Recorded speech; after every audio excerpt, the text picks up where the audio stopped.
Buenos días a todos, bienvenidos. Estamos en el programa Jornada de Participación Activa en el marco del tercer encuentro de comunicación indígena.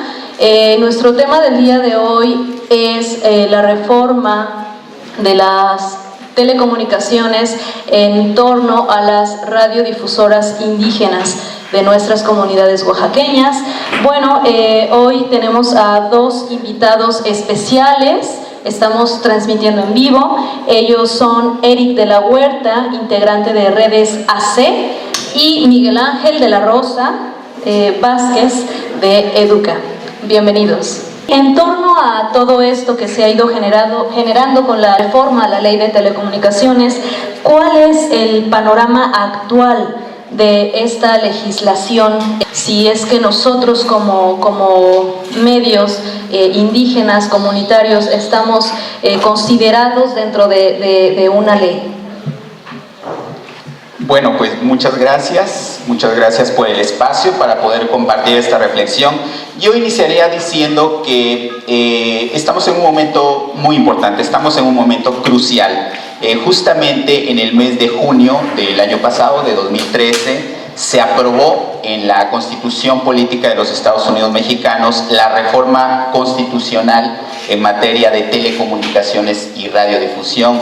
Se reformó el artículo 28 constitucional, en el que se establece el otorgamiento de concesiones a medios, entre otros medios, los comunitarios e indígenas.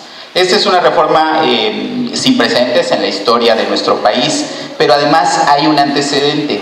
Ya se había reformado el artículo 2 constitucional, donde se reconoce a las comunidades y pueblos indígenas el derecho de adquirir, operar y administrar sus propios medios de comunicación. Hoy, simplemente por cómo están las telecomunicaciones, por la democratización que se ha tenido en la tecnología, es más fácil que una comunidad pueda tomar control sobre los contenidos que se ven en sus comunidades, sobre sus comunicaciones, sobre su telefonía, sobre todas estas cosas. Es decir, esa es una situación que, independientemente de la ley, existe, ¿no?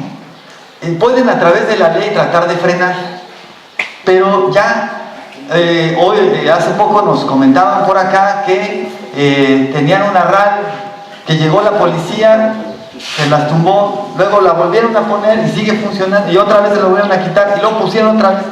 ¿Por qué? Porque está al alcance. Sería imposible que la radiodifusión o las comunicaciones de los pueblos, por una cuestión de represión del Estado, se aniquilaran totalmente. Ese día que sucediera, en unas semanas más volverían a estar en pie. Y esa es una cuestión que pone en una situación, digamos, de presión a los propios legisladores, porque aunque pongan una cosa negativa, pues lo único que va a pasar es que van a negar una realidad y vamos a tener que estar en la ilegalidad, pero la situación va a ser imposible de cambiar. Hoy ya una comunidad técnicamente puede tener un servicio de telefonía mucho más barato que una compañía. Técnicamente una comunidad puede tener una radio. Más pronto va a ser quizás más fácil tener una televisión comunitaria. Pero donde se tiene que tener mucho cuidado, que tenemos que tener mucho cuidado las comunidades, es de empezar a ver cómo los contenidos, el valor de los contenidos y la vinculación de esos contenidos con la comunidad. Es decir, antes técnicamente era imposible básicamente poder competir con una televisión por ahí, ¿no? Porque era muy caro la producción de televisión, era muy caro acceder a todos estos contenidos.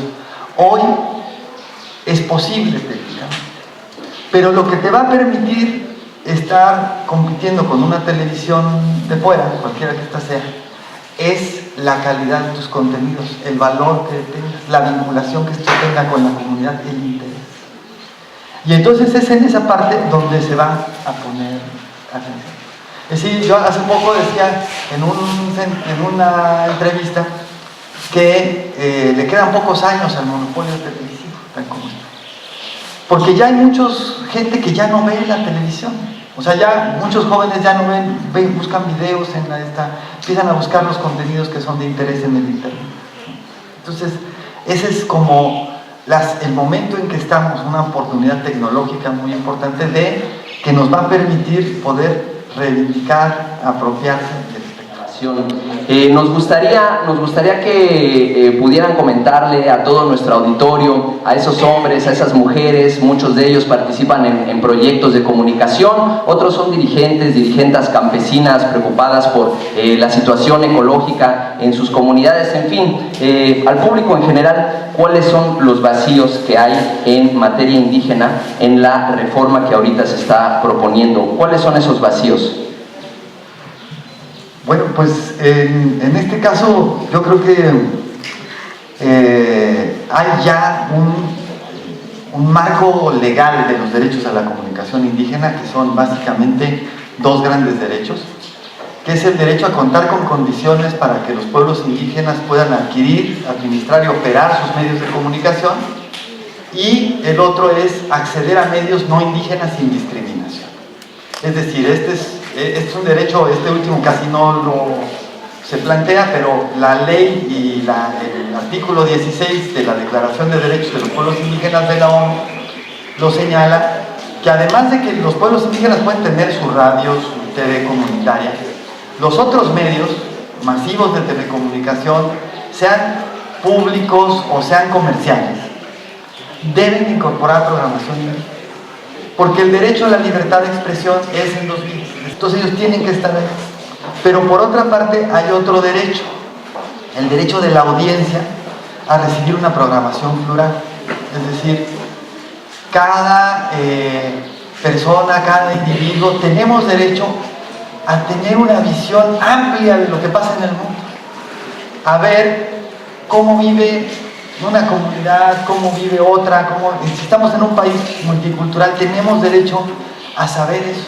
Me gustaría preguntarte sobre esta interculturalidad que se podría generar con la reforma, ¿no?, a las telecomunicaciones indígenas. ¿Consideras que esto podría ser favorable hacia esta interculturalidad, fortalecerla o desfavorable? Lo que queremos plantear y que esta nueva legislación tome en cuenta es que somos un país diverso, pluricultural, multicultural. Insistimos en esta propuesta para que se retome en la ley en materia de telecomunicaciones y radiodifusión, que pueda haber programación indígena, que se reconozca la programación indígena no solo en los medios comunitarios indígenas, sino en los medios no indígenas. Es decir, que haya un porcentaje de programación indígena que se transmite a través de los medios públicos, de los medios comerciales, y no las caricaturas que nos presentan de los pueblos indígenas actualmente en la televisión, ¿no? Entonces, primer tema central, que haya una programación indígena que pueda transmitirse, que sea reconocida y que pueda transmitirse en los medios indígenas y no indígenas. Segunda propuesta, que se haga uso de las lenguas indígenas. Tenemos una ley de derechos lingüísticos que todo el mundo se la pasa por alto, es decir, no se considera en este país un país diverso donde se hablan distintas lenguas, distintos idiomas. Tercera, es muy importante la disponibilidad de frecuencias de medios comunitarios indígenas. Bajita la mano, hay más de 100 radios comunitarias indígenas en Oaxaca. Solamente 4 de ellas tienen un reconocimiento, tienen un permiso o una concesión. ¿Esto qué nos está indicando? Que los trámites para que los medios comunitarios puedan obtener un permiso o una concesión son muy complejos, son muy complicados. Lo que se plantea entonces es la facilidad para que los medios realmente puedan operar, administrar y adquirir sus propios medios comunitarios. Sé, y lo voy a poner como parte de la polémica, Eric, y a lo mejor sería muy interesante que abonemos a esto, necesitamos o no necesitamos de la legislación los pueblos y comunidades indígenas para hacer comunicación, para seguir haciendo comunicación. Ahí la dejo. Bueno, en estricto sentido no necesitamos permiso de nadie para nada, ¿no? Podemos hacer cualquier cosa, lo que queramos todo el tiempo, como comunidad, autorregularnos, etc. Lo que pasa es que cuando se utiliza un bien común, ¿no?, hay que organizarse, ¿no?, porque es imposible controlar el medio, que no salga de tu comunidad, ni que otro deje de entrar a tu comunidad. Básicamente, técnicamente es imposible. Entonces, si no hay un reconocimiento, materialmente puede volverse imposible el ejercicio de ese derecho. ¿Y quién va a ejercerlo? Quien tenga más dinero para ponerle más potencia a su transmisor. Nada más. Entonces, necesariamente es un aspecto que se tiene que ordenar. Materialmente creo que es necesario ese reconocimiento, que te permite defenderte o organizar el uso de ese espectro frente a otros. Ustedes han sido invitados a este foro pues porque sabemos que han estado siguiendo la discusión de cerca, pero hay una serie de medios indígenas que no hemos estado cerca, que nos llegan los correos, que hace 2 o 3 días nos llegó el correo de urgente, firmar pronunciamiento, pero que bueno, que a fin y a cabo la dinámica local de nuestros medios pues de repente rebasa la posibilidad de informarse, incluso porque a veces no tenemos internet o no llega el periódico a nuestras comunidades. La pregunta es, ¿de qué manera la sociedad en general puede acompañar el proceso, puede exigir a la gente que está viviendo de nuestros recursos públicos y que están gobernando el país, de qué manera podemos exigir para que volteen la mirada e integren a los sectores más marginados, a los sectores que no han sido visibilizados por las legislaciones correspondientes, específicamente el caso de las comunidades indígenas? Yo creo que sí tenemos que estar muy pendientes en un ejercicio ciudadano, ¿no? Sobre todo los comunicadores, ¿no? Sabemos que están aquí, están escuchando el programa muchos, o viendo el programa muchos comunicadores. Es decir, los comunicadores debemos de saber quién es el diputado que se adjudicó la representación, ¿no?, aunque no la tenga legítima, pero se la adjudicó y está en el Congreso en nombre de esa persona. Tenemos que saber quién es, cómo se llama, y el senador cuál es su correo, por lo menos su teléfono, ¿no?, para poder saber conducir hacia allá esas inquietudes. Tenemos que saber en un tema quién está tratando ese tema, cuál es el legislador que está viendo eso, cuál es esta. Y entonces esa es la posibilidad que a veces los mensajes, las denuncias, la insistencia empiezan a hacer que estas personas empiecen a ordenarse a la voluntad popular, aunque sea poquito, ¿no? Pero es esa posibilidad de...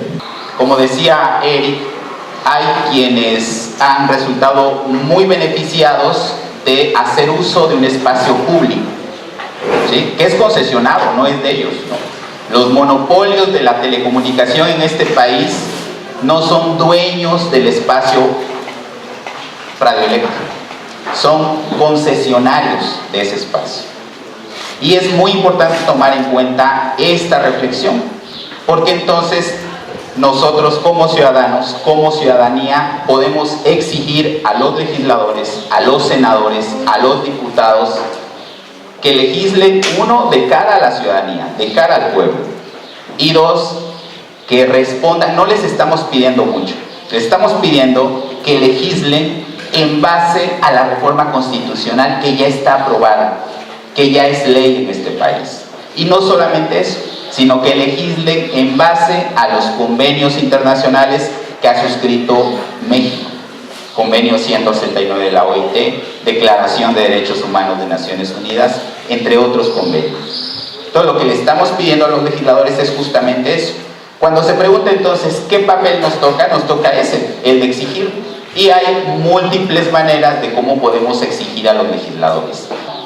Y por otro lado también podemos participar en un Frente por la Comunicación Democrática. La próxima semana también se activa una serie de actividades del Frente por la Comunicación Democrática que están haciendo propuestas que van más allá de la telecomunicación indígena, que tienen que ver con derechos de las audiencias, que tienen que ver con el internet, el uso del internet, la disposición de la banda ancha, etc.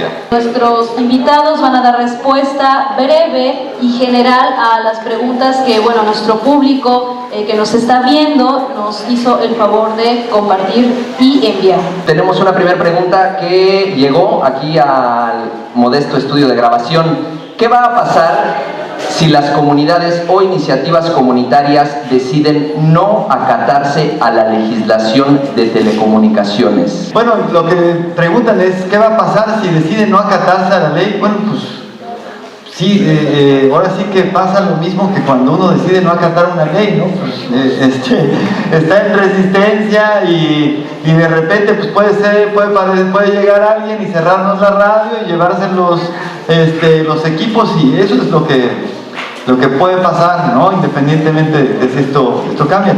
La otra es, se sabe que el IFETEL ha iniciado el proceso de desmantelamiento de las radios. ¿Qué podemos hacer? Sí, ha empezado a haber un cierre de algunas radios.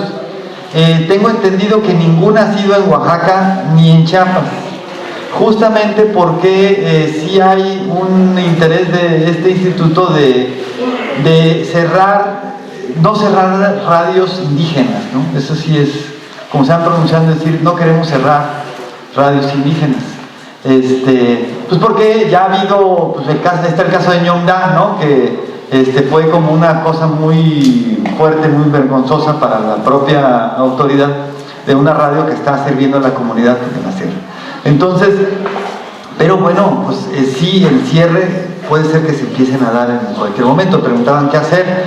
Pues yo creo que hay que, si la comunidad lo decide, pues empezar a ver cuál es el mecanismo para solicitar una concesión. Es decir, es un derecho, ¿no? No tienen por qué ni negártelo ni hacértela difícil, ¿no? Bien, Miguel Ángel Vázquez, vamos con estas preguntas. La primera es, ¿se toma en cuenta la perspectiva de género en los medios de comunicación? Bueno, la respuesta es no se toma en cuenta. Yo me atrevería a preguntar más bien, ¿se toma en cuenta la perspectiva de género en el dictamen de la legislación que se va a discutir y a votar y a aprobar? También la respuesta es no. Cuando estuvimos trabajando en Oaxaca con las y los comunicadores indígenas y no indígenas, la propuesta que presentamos desde Oaxaca, una preocupación justamente iba en el sentido de los contenidos y la programación. En los contenidos y la programación insistimos en la propuesta que enviamos sobre la necesidad de que prevalezcan los derechos, el respeto a los derechos de los pueblos indígenas, de las mujeres, de los pueblos afromexicanos, de los niños y niñas, de las personas con discapacidad. Insistimos porque pensamos que uno de los temas, de los temas más importantes de la legislación es el tema de la programación, de los contenidos. ¿Qué contenidos están transmitiendo los medios de comunicación? Y lo que tenemos en la actualidad son medios que promueven la violencia, el sexismo, la discriminación, etc. Yo creo que va a ser uno de los temas en los que tenemos que insistir en la nueva legislación, que se retome la perspectiva de género y el respeto a los derechos humanos en términos generales. Lo que conocemos de la propuesta del predictamen es que están poniendo especial atención en el tema de los contenidos para los niños y niñas, y eso me parece importante. No sé cómo veas, Eric, me parece importante que ponga especial énfasis en estos contenidos que se transmiten para los niños y niñas, pero no dice nada de población con discapacidad, no dice nada de mujeres, no dice nada de pueblos indígenas, y ahí yo creo que tenemos que insistir.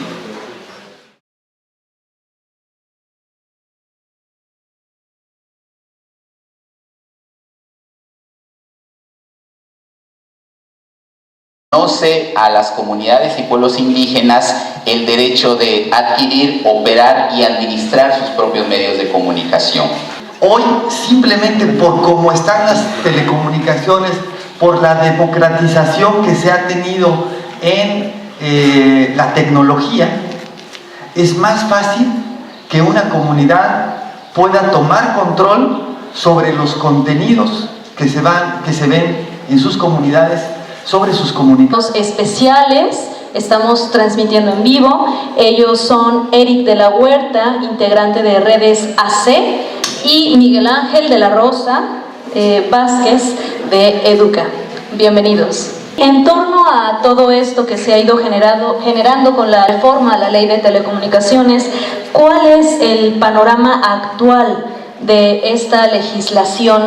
Si es que nosotros como medios indígenas... En materia de telecomunicaciones y radiodifusión, se reformó el artículo 28 constitucional en el que se establece el otorgamiento de concesiones a medios, entre otros medios, los comunitarios e indígenas.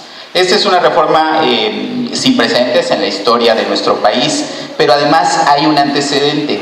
Ya se había reformado el artículo 2 constitucional, donde se reconoce... Buenos días a todos, bienvenidos. Estamos en el programa Jornada de Participación Activa en el marco del tercer encuentro de comunicación indígena. Nuestro tema del día de hoy es la reforma de las telecomunicaciones en torno a las radiodifusoras indígenas de nuestras comunidades oaxaqueñas. Bueno, hoy tenemos a dos invitados comunitarios, estamos considerados dentro de una ley. Bueno, pues muchas gracias por el espacio para poder compartir esta reflexión. Yo iniciaría diciendo que estamos en un momento muy importante, estamos en un momento crucial. Justamente en el mes de junio del año pasado, de 2013, se aprobó en la Constitución Política de los Estados Unidos Mexicanos la reforma constitucional